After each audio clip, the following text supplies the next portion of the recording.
എന്താ വിശേഷം? ഒന്ന് പണയം വെക്കാനായിട്ട് മാഡം. ആ കാർഷിക വായ്പ ഒന്ന് കിട്ടുമെന്ന് നോക്കാനായിരുന്നു. നോക്കാം. ഇതിപ്പോ എന്താ? മാലയാ. ആ മോളുടെ. നോക്കട്ടെ. രാജു, ഇതൊന്ന് നോക്കണേ. ഒരു ഫോം ഫില്ല് ചെയ്യാനുണ്ട്. ഇതാ. ഹസ്ബൻഡ് ഇപ്പൊ എവിടെയാ മണി? ദുബായിലാ മാഡം. ആണോ? എടി, ഈ കാർഷിക വായ്പയ്ക്ക് അപേക്ഷ കൊടുക്കുമ്പോഴേ നമ്മള് വാർഷിക വരുമാനം എത്ര വെക്കണ്ടേ?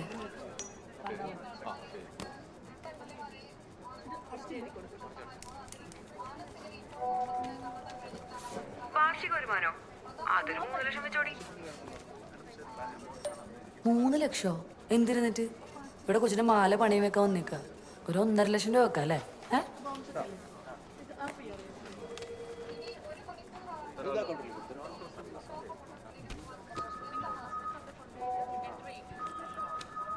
എന്നാ ഒന്ന് നോക്കണ്ടേ? ധൈര്യമായിട്ട് വെച്ചോ. Love you D. ഓളി എത്ര കുറച്ച് വെച്ചൂടെ? നിങ്ങൾക്ക് മാത്രം കേട്ടാ പോരെ? ചേട്ടാ, ചെവി ഓട്ടയാണ്. ഇത് ഓട്ടയാണ്. ഓ മണി, എന്തോ ഒന്നകത്തേക്ക് വരുമോ? സാറേ, ഈ മാല എവിടുന്ന് വാങ്ങിച്ചേ? HRR ജ്വല്ലറി എന്നാണ് സാറേ. എന്തു പറ്റി? ഇത് കണ്ടോ, ഇത് മുഴുവൻ മെഴുക. മൊത്തം തൂക്കം 3.5 പവനുണ്ട്. പക്ഷെ സ്വർണം 1.5 പവൻ തേച്ചുണ്ടാവില്ല. എന്റെ ദൈവമേ, ഒരു 4.5 മാസം മുമ്പ് മേടിച്ചേച്ചി. ഉരച്ചു നോക്കാൻ എടുത്തപ്പോഴേ എനിക്ക് സംശയം ഉണ്ടായിരുന്നു. വെറുതെ ഒന്ന് തോണ്ടി നോക്കിയപ്പോ ആ തോടളകുന്ന ഒരു സാധനം അങ്ങ് പോന്നു.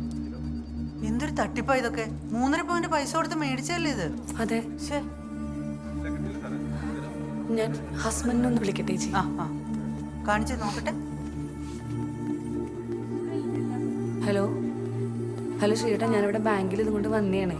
അപ്പൊ അവര് പറയണ നമ്മുടെ മാലയിൽ 1.5 പവനെ സ്വർണ്ണമുള്ളൂ, ബാക്കിയൊക്കെ മെഴുകാണെന്നൊക്കെ. നമ്മളിപ്പോ ഇനി എന്ത് ചെയ്യും? മണി, നീ ഇത് എന്താ പറയണേ? എനിക്കൊന്നും മനസ്സിലാവില്ല ശ്രീയേട്ടാ. എന്നിട്ട് മാല അവര് വാങ്ങിച്ചോ? ഇല്ല, ബാങ്കിൽ അവര് പറഞ്ഞ നമ്മള് ജ്വല്ലറിയിൽ കൊണ്ടുപോയി ഉടനെ കൊടുക്കാനാണ്. നീ ഒരു കാര്യം ചെയ്യേ, ആ അനീഷിനെ ഒന്ന് വിളിക്ക്, എന്നിട്ട് തിരിച്ചു വിളിക്ക്. വിളിക്കട്ടെ, ഞാൻ അനീഷിനെ വിളിക്കാം. ടെൻഷൻ ആവണം. നീ ടെൻഷൻ അടിക്കണ്ട, നീ ബാങ്കിൽ നിന്ന് പറഞ്ഞ പോലെ ചെയ്യേ.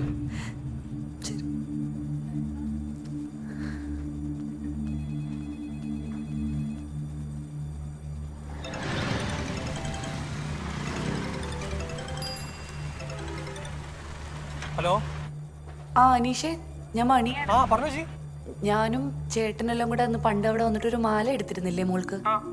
ആ മാല ഞാനിവിടെ ഒരു ആവശ്യത്തിന് വേണ്ടി പണയം വെക്കാൻ വേണ്ടി വന്നാണ് ബാങ്കില്. അപ്പൊ ഇവിടെ വന്നപ്പോഴത്തേക്ക് അവര് പറയുന്നതിൽ 1.5 പവന്റെ സ്വർണ്ണമുള്ളൂ, ബാക്കി മുഴുവൻ മെഴുകാണെന്നൊക്കെ. നമ്മളിപ്പോ എന്താ ചെയ്യണ്ടേ? ചേച്ചി, ഞാനിപ്പോ HRRലല്ല വർക്ക് ചെയ്യണത്. അവിടെ നിന്ന് മാറിയിട്ട് 2 മാസമായി. ചേച്ചി ഒരു കാര്യം ചെയ്യ്, ബില്ലുമായിട്ട് നേരെ ഷോപ്പിലേക്ക് പോകും. അവിടെ എത്തിയിട്ട് എന്നെ ഒന്ന് വിളിച്ചാൽ മതി. ശരി.